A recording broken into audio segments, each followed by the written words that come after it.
Hey, yo, what up? Welcome back. This is not a podcast. It's just my thoughts with Rob Markman.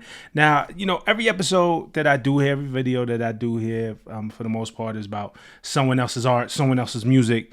This one is about me. All right. This one is about me. It's about my art. It's about my music. Some of y'all who watch know that I also do music as well. So, this episode, I kind of just want to talk about me a bit. I understand if you want to click out right now. It's not about Drake. It's not about Kendrick. It's not about Joey Badass. There's no drama involved, and that's cool. This is strictly for the ones that want to stay and that are interested. You know what I'm saying? And I'm good with that. So on December 30th, which was my birthday, I dropped a project called "We'll Never Be This Young Again." It's a concept that I've had for a few years, right? In terms of a project, I like making my album titles like long, and each one being a statement for those who follow me.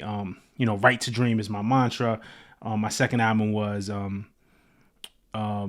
It's Too Late at the Wake was the second album. If you don't, you'll regret it was the next one. This is We'll Never Be This Young Again. It's a concept that I had for a few years. It's just a testament to how short life is, right? A few years back, I lost a close friend of mine by the name of Hovain Hilton. He just passed suddenly.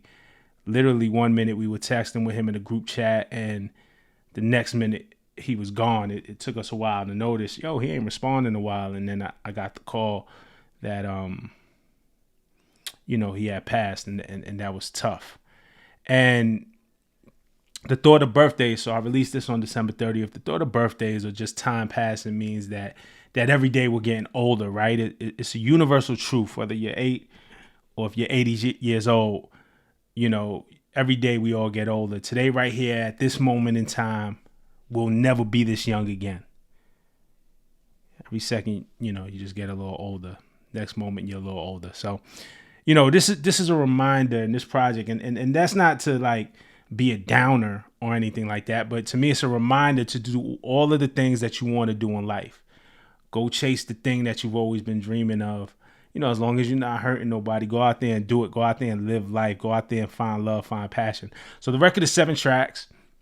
It's all produced by my man Devious Minds. It's on Right to Dream Entertainment, which is my own situation. It's on all DSPs, and it's on Bandcamp as well. You can buy it on Bandcamp. I have the links in the description. I have the Bandcamp link and the DSP link for anybody who is curious enough to listen or wants to support. We welcome it all, right? But we'll start. I'm gonna kind of go track by track, but I'm gonna keep it short. I'm gonna try not to spend a whole lot of time here, and then y'all can hit me in the comments if y'all have specific questions or if it's things that y'all like or want to discuss or themes on the project, and I'm here for all of it. So the cover is me. I believe I had to ask my mom. I believe this is my 5th birthday that I had at Chuck E. Cheese. Chuck E. Cheese looked crazy back then, but the cover is me. And so I'm going to go track by track. So December 30th is the intro. And it's written from the perspective of waking up on my birthday, right? Like I wrote it like a week or two before my birthday, but I wrote it knowing that I was going to release it on my birthday. And I just wanted to reflect on getting a year older, right? The funny thing is when I wrote the original first verse, I was flipping Nas's line from Life's a Bitch. For those that know, the classic Illmatic, that Nas line is, I woke up 20 on my born day, it's a blessing. And just the concept of writing a verse on your birthday. Now, technically, I didn't write this on my birthday. I wrote it for my birthday. But I rewrote it because I didn't want to interpolate the Nas line. And I do interpolations of my favorite lines, but it just felt like I needed to tailor make it more than me. So I took that Nas concept and I wanted it to be my own original thought. So it's inspired by Nas. But, so I start off, laid in my bed last night. I blinked, opened my eyes, looked at the time, 4:45 on 45. 4:45, right, is 4:45, 4:45 on 45. So it's literally painting that picture. I'm laying in bed. I blinked. I really fell asleep, but then I opened my eyes. I looked at the time. It's 4:45, and now it's my birthday. I'm 45 years old. I'll play a little bit of it. I normally don't play audio, but it's my audio. So if it's going to get claimed, it's just going to get claimed by me.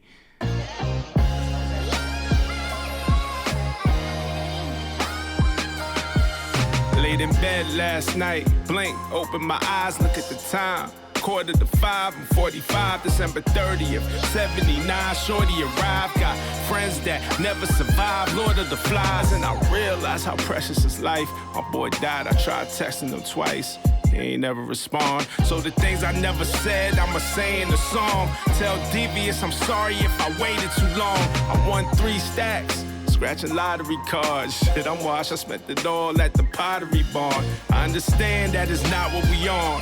I'm sorry, Miss Jackson, I need this colonoscopy, dog. Outcast with the bars, but the passion involved is like, fuck it, this the path that I'm on. Carry on, whoever with it, then they with it, and I'm thankful that you listening. Life is never promised, we just visiting, so get it then.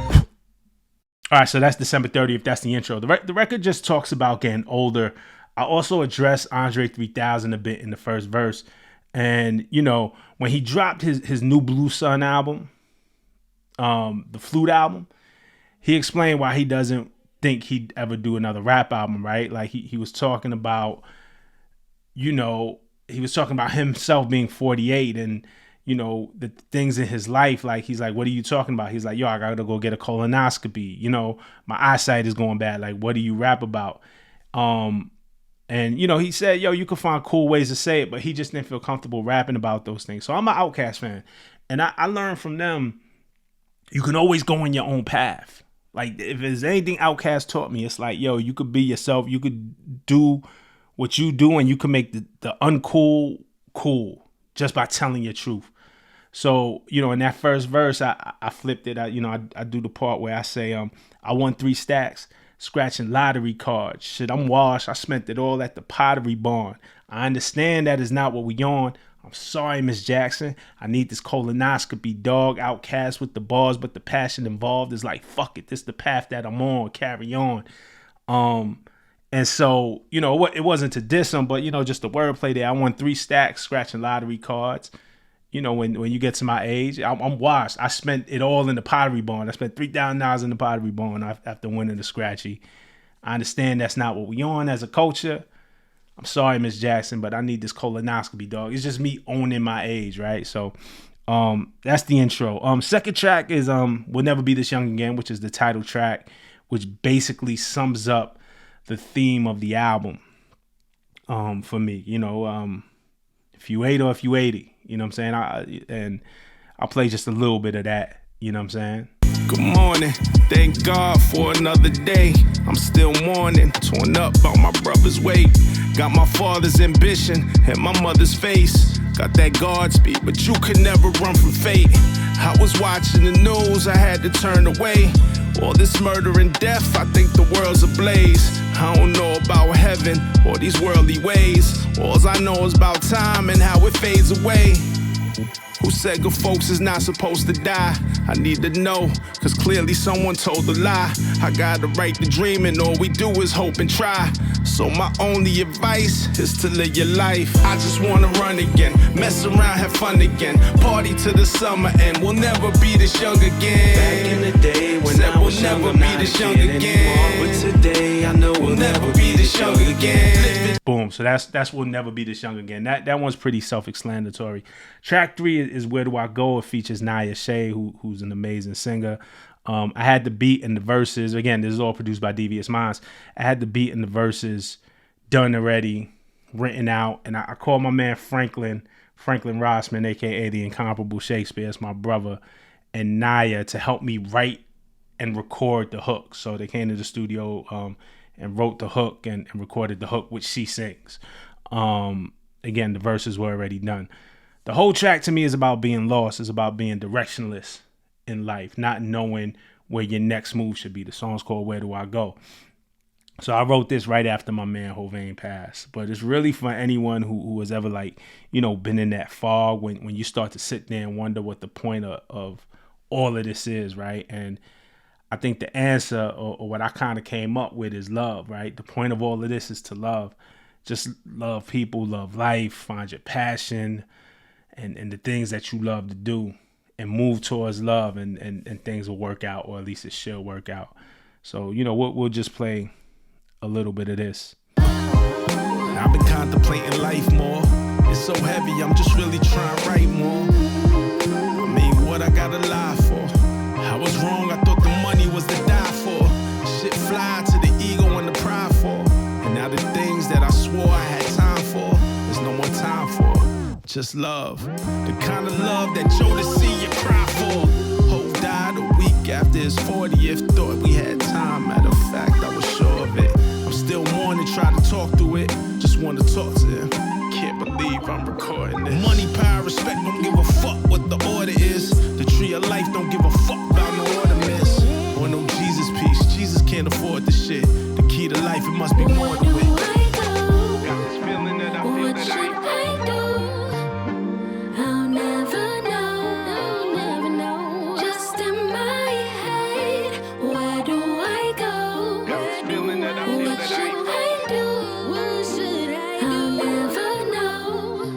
So that was Where Do I Go? The next track is called Feeling You. It's a story track, kind of. It's just one verse. It's just me transporting back in time to when I was trying to figure life out. So the project is called We'll Never Be This Young Again. This is literally me rapping as like 21-year-old me, 22-year-old me, like trying to figure life out. Wanting to rap and be in music, trying to do college and finish up college because that's what everyone says you're supposed to do. Working in the mailroom, I used to work in the mailroom, and being in love with a girl who doesn't believe, right? It's kind of hard at that age to not everybody believes. You say I had this dream and not everybody believes in it. Wanting to do music and not having somebody who believes in you. So she's with you. And her friends are in her ear telling her, yo, you need somebody with real money. Your man don't get fly like these hustlers get fly. He got this dream to rap, but it's not going nowhere. And they're kind of laughing at you. And it's all framed as like a phone conversation. And when you hear kind of the sample and how it's flipped, you'll know why. But this one's called Feeling You. First, I tried to write a second verse. Like, I was like, I got to make this a song. Like, I need a second verse. But it was one of those things where I realized I said everything I had to say in the first verse. Like, the song was finished to me after the first verse. So I just kind of left it as is. So it's just a one-verse song. It's a story song. Y'all can check a little bit of this out. Ever since I saw her, something about her aura. Hello? I adore her. I just can't afford her. I'm check to check, 9 to 5. I'm just treading water. I'm in the mailroom. I'm just working. I'm just taking orders. Trying to get through school. I'm just taking courses, stacking bread. Try and make a future for us. She be around them hustlers. They coming through in Porsches. I'm stuck up in this office, thumbing through the sources. Hey girl, I think he gon' be Nas or something. Write the dream. I think somebody lied to him. Where he shot. He don't even get fly nothing. Cut it out. Why the fuck you always crying for him? Okay, I hear your girls in your ear yapping. Okay, yeah, I hear them bitches laughing. Okay, you don't think that it can happen. Yeah, I know you don't believe in this passion, but... So that's Feeling You, right? Track 5 is Fake Chains. This track has been out for a while. The record was birthed when I got my own custom Right to Dream chain. It is actually right here. You know what I'm saying? Got this Right to Dream chain. My man Twiz the jeweler. Hopefully it's in focus. I know I got the autofocus on, so sometimes it comes in and out of focus. But I got my man Twiz the jeweler to make it, and I met him through my guy Hovain, my friend who passed away. So 2 Chainz had this song called Caymans. It was on his Dope Don't Sell Itself album. And he had this line that stuck out to me because it's funny. 2 Chainz, I think, is amazing. He's one of the funniest rappers to me because he'll say some real shit, but it'll be funny. But it's like this deadpan kind of humor. So he had this line where he said, I walk in the spot, I think I smell rhinestones. You got a fake chain, cool. You can't have 5 on. And like, I love lyrics that I could see, and I could see it. We all kind of been in the club where, we see people with just like these fake gaudy chains, and it'd be like 5 on at a time, and it's like, who you fooling? So I always like that line. And when I got mine, it's not the biggest chain.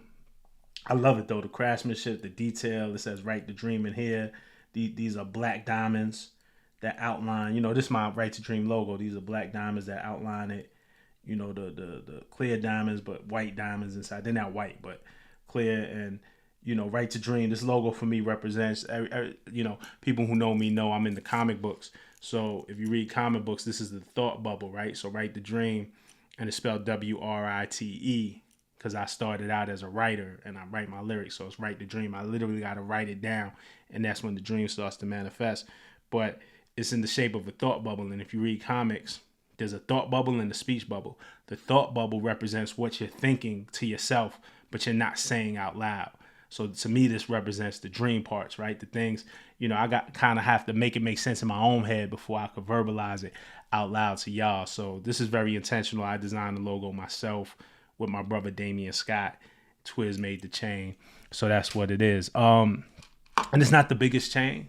You know what I'm saying? It's not the biggest piece of jewelry, and it wasn't about that for me, but it's real. You know what I'm saying? And it just got me to thinking like, yo, just get what's in your budget. Get what's meaningful to you, right? We really don't need jewelry. That's a luxury. It's an excess, but we buy it to make us feel good. Well, some of us do. Some people don't even care about it. Some of us buy it to make it feel good, and there's nothing wrong with that. It's not crucial to life, but sometimes you gotta splurge on yourself. You gotta make yourself feel good. For me, it meant something to me. It made me feel good because it's mine. It came from my imagination. It represents what I'm about. I was a big fan coming up of the Rockefeller chain. And, at a certain point in life, I said, man, I'm never going to get a rock chain. I'm never going to sign a Rockefeller. Well, let me make my own Rockefeller chain. So that's my own version of my Rockefeller. You know what I'm saying? But it's right to dream and it's mine. And I didn't need the biggest chain. I didn't need the thing that took me out of my means.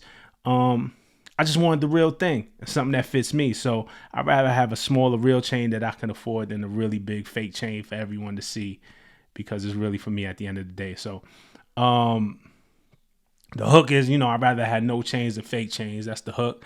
But then the song goes beyond jewelry, right? In verse 2, it's just about real versus fake in life and that concept. I start verse 2 and I say, I could barely take them seriously. Wake up, can't stand what that mirror see. Moonwalk when that man in the mirror sing, and drift away from whoever you was meant to be. Rather be Drake than to be yourself. Rather follow on dirt than to lead yourself. How we supposed to believe you don't believe yourself? You just want to be seen, dog. You see yourself? And I wrote that, first of all, the Michael Jackson part, right? Like, wake up, can't stand what the mirror see. Like really not being happy with yourself. And that's a real feeling that a lot of people struggle with. I think the danger is then when you try to be somebody else. So wake up, can't stand what that mirror see. Moonwalk when that man in the mirror sing. So moonwalk, that means can't stand what the mirror see. So you moonwalk, that means you walk backwards, you walk away from the mirror. When that man in the mirror sing, moonwalk is Michael Jackson, man in the mirror is Michael Jackson. So I thought that was a cool Michael Jackson bar, and drift away from whoever you was meant to be. So I always like those bars. And the rather be Drake than to be yourself in the Dirk part.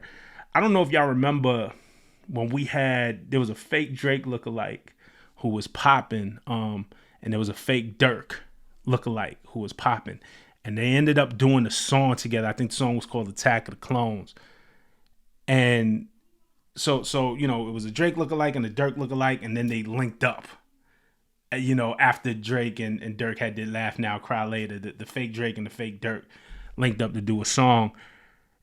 And I'm not a hater. I'm not knocking nobody hustle, but it really made me think. Like, would I rather have people see me for me, even if it means I'm less popular, or would you want to put on that mask? Me personally, I'd rather have people see me for me, even if it's less popular. So, like, that's the whole ethos of Fake Chains. On the surface, it's a jewelry record, but it's really about real versus fake. I'll play a bit of the video for y'all. I could barely take him seriously. Wake up, can't stand what that mirror see. Moonwalk when that man in the mirror sing, and drift away from whoever you was meant to be. Rather be Drake than to be yourself. Rather follow on dirt than to lead yourself. How we supposed to believe you don't believe yourself? You just want to be seen, dog. You see yourself?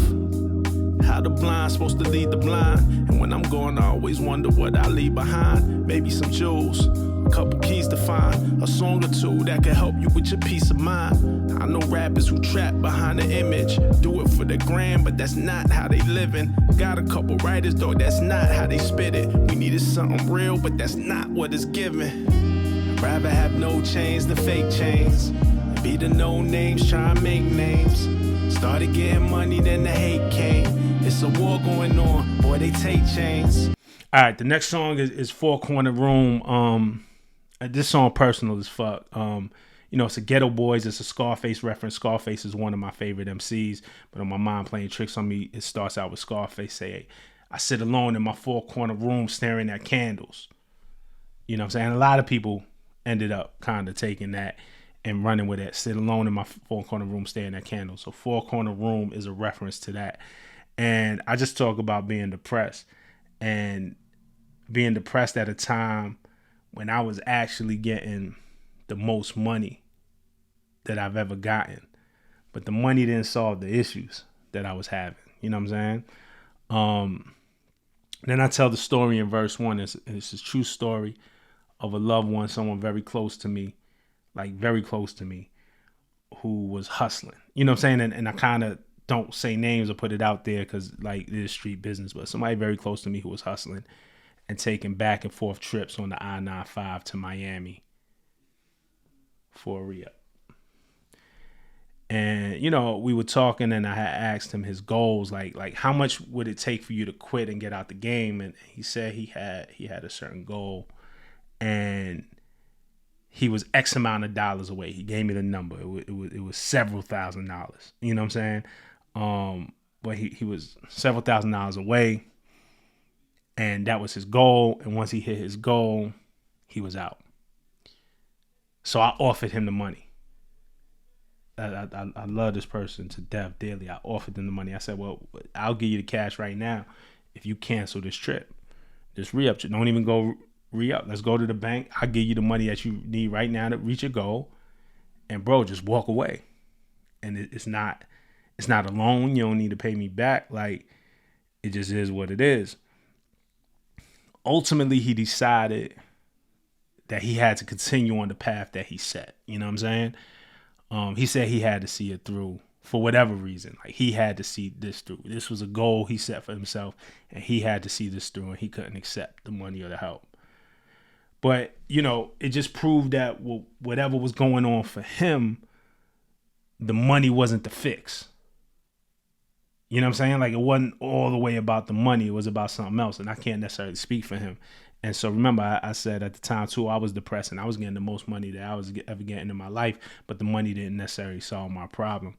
So me and him had this conversation. He stopped at my crib before driving down south. So I was a little hurt, not like hurt, but it kind of fucked me up, the conversation that he wouldn't take the money because I didn't understand. I'm like, bro, it's right here. Your goal is right here. Here, we'll go to the bank. Let's do it right now. And he left. And it was a little like, I wrote this verse right after he left, right after we had this conversation. Devious had sent me some beats that I was like sitting on, and I turned on the beat and I just started writing and this poured out. Like, we had just had the convo. He just left my crib and I wrote the verse that night. And really just praying that he's on this path, but at least like I hope that he makes it safely back and forth. You know, he was good on that trip. He made that trip, made it back home. He was fine. Less than a year later, about 8 months, he got jammed up on the 9-5 making that same trip. And they had to face a legal situation behind it. So he never actually quit. And he just kept going. And then he ended up getting jammed up about 8 months after that initial conversation. So this song means a lot to me. And it's hard to go like into more detail than that. But, you know, I'll play the first verse of, and we shot a video for this too. I'll play the first verse and y'all can see it. And, you know, it's just what I'm talking about. Think I've been depressed. Another 6-figure check and he still won't get checked. Another chain for my neck to replace all the pain and regret that weigh on my chest. Got a book of all the names I detest. And the various beefs that remain unaddressed. To forgive is divine, but the devil tell it best. When you fighting all these demons, it gets hard to forget, Lord. My man about to re-up on the break. Said I give him 25 to walk away and call it quits. Straight cash, consider it a gift. He shook his head and proceeded on this trip, staring out the window as he loaded up the whip. Tonight I light a candle for every single risk. I-95 on the 20-hour drive. The game is the game, I pray he make it out alive. So it's records like that for me, like that Four Corner Room. You know, I think the people who watch me, who really invest in the channel and watching this know me. And you could just hear it in the music. If I wanted to be super famous, like, I think I will make different sounding music. You know what I'm saying? Like, if I was really going to be number one or get the most streams or get the most, you know, for me, this is therapy. It's almost like I go through certain things and it's hard to talk about it, or I have certain thoughts or feelings and it's hard to maybe express. Like, the music is the best place to express it. So a song like Four Corner Room is one of them joints. Like, it was literally therapy for me after me and my man got into that. It wasn't an argument, but we just had a difference of opinion and he went his way and I just had to write after that. So this song could stream 1 or 100 million and it's fulfilled me already. Just existing, just being out of the world, it was able to help me cope just writing it. So, you know, that's kind of my motivation. The last song on the project is 1680 Freestyle, and that's a reference to any music heads that know from back in the day that there was a piece of equipment called the Roland VS 1680. It was a 16-track digital recorder that I had in my crib, and I used to record all of my songs on, all of my early songs. Word is MF Doom, for any MF Doom fan, used this same machine to record Operation Doomsday, his first album as MF Doom. Kanye used it to record early College Dropout demos. David Banner once told me that he and T.I. made Rubber Band Man on this machine too. You know, this was right before everybody was getting like Pro Tools on laptops and with an MBox and they were able to do it themselves. The 1680 was kind of a dope machine, and it's still a dope machine. I actually want to fire it up and kind of record on it again instead of going to the studio, just to kind of get that feeling back. So 1680 Freestyle is just me reminiscing on the days when I first started like really, really, really taking rap seriously and really like trying to make it. And the opening line on this is I'm just trying to do the math. How much time do we have left here before we pass? Death is a concept that's difficult to grasp, but you want to live forever if you ever get the chance. Gotta make this time count for something. How somebody doing nothing go and judge them? How you out here switching up just based off their assumptions? If your people ain't riding, then it's fuck them. I'm just trying to do the math. How much time do we have left here before we pass? Death is a concept, it's difficult to grasp, but you want to live forever if you ever get the chance. Gotta make this time count for something. How somebody doing nothing gon' judge them? How you out here switching up just based off their assumptions? If your people ain't riding, then it's fuck them. And I know I can sound pretty callous or cold, but I always give the most. I gotta balance the roles, and I need a couple checks just to balance the dough. Cause I remember who was there when I was drowning and broke. Who helped and who didn't. On the 1680, I'd record in the kitchen. These my mailroom days, yeah, your boy in a mission. Passing CDs out to anyone who would listen. On my lunch break, in front of Hot 97, ran into Ye at the entrance. It's like 2004, I'd never forget it. Told him press play, you won't never regret it. You know, first of all, that opening line, I'm just trying to do the math. How much time do we have left here before we pass? Death is a concept, it's difficult to grasp, but you want to live forever if you ever get the chance. You know, just falls into the concepts of we'll never be this young again, that, you know, we're here for a limited time. And if I could live forever, I don't even know if I would want to live forever. Like, God forbid, I'm not wishing that, and I don't like to speak that into existence, but, you know, would you want to live forever if you ever get the chance? Like, it's a lot, but, you know, I want to make the most of this time here. So that's the record, and then I go into this story. It's really a storytelling record of me working in the mailroom, like I told y'all earlier. I used to work in the mailroom across the street from Hot 97 in New York. So I used to go out to the station on my lunch break. I used to record songs on the 1680 or freestyles, and then I used to burn them onto a CD, and then I used to make some bootleg cover and go stand in front of Hot 97 and hand out mixtapes or freestyles to artists and DJs. So like, I talk about this in the record, like meeting Kanye very briefly and then handing him a CD. Like I knew Kanye was going to come up to Hot 97 early in the week, and I had did a song over one of his beats, and he was coming out the building, and it was him and Don C, and Ye was on the phone, and I didn't want to interrupt his phone call, so I give the CD, I give it to Don C, and Ye stops his call. He's like, "Hey, what's that?" Nah, it's the song I did over your beat. It's one of these beats that I found floating around on the internet. It was a song, it was a beat that never got used, but there were Kanye beats kind of like floating around. It wasn't even on the internet. Somebody gave it to me. It was a friend of a friend. And Kanye was like, I'll take a listen. So he took the CD. So it was cool that he stopped his phone call to even take the CD. But I'm not in the industry yet. I'm just working in the mailroom. But that's just one of the stories. I used to kind of stand there like trying to get on. And I used to record the songs on the 1680, stand in front of Hot 97, give out my CDs. But that wasn't my path. Then I talk about working at Double XL, getting on in media, being on the blogs at the same time, like blogs like Two Dope Boys and Now Right, and that caused a lot of drama for me. So that's in the record. It's just about all the rejections and all the times I should have quit, and then the realization at the end, the last line for me, the realization at the end is the music's not to make a living. For me, it's a little different. These beats are the pages in the journal that I've written just to prove that I existed. So again, like I was telling y'all before, for me, it's like a journal, it's like therapy. It's more so to get my shit off. That's the real fulfillment for me. And then everything else is just a bonus. This doesn't mean that we don't handle business. This doesn't mean that you don't try to do your best. It doesn't mean that you don't try to monetize and be able to make this into a business, but necessarily like the music's not to make a living. For me, it's a little different. These beats are the pages in the journal that I've written just to prove that I existed. So when I'm long gone from here, there's a record of these feelings, these thoughts, these experiences. That's me just realizing my why, and then that's how the album ends. I can't tell you if I'll ever make a top albums list or win awards like a Grammy. I can't tell you that. Like, I'm so far from that.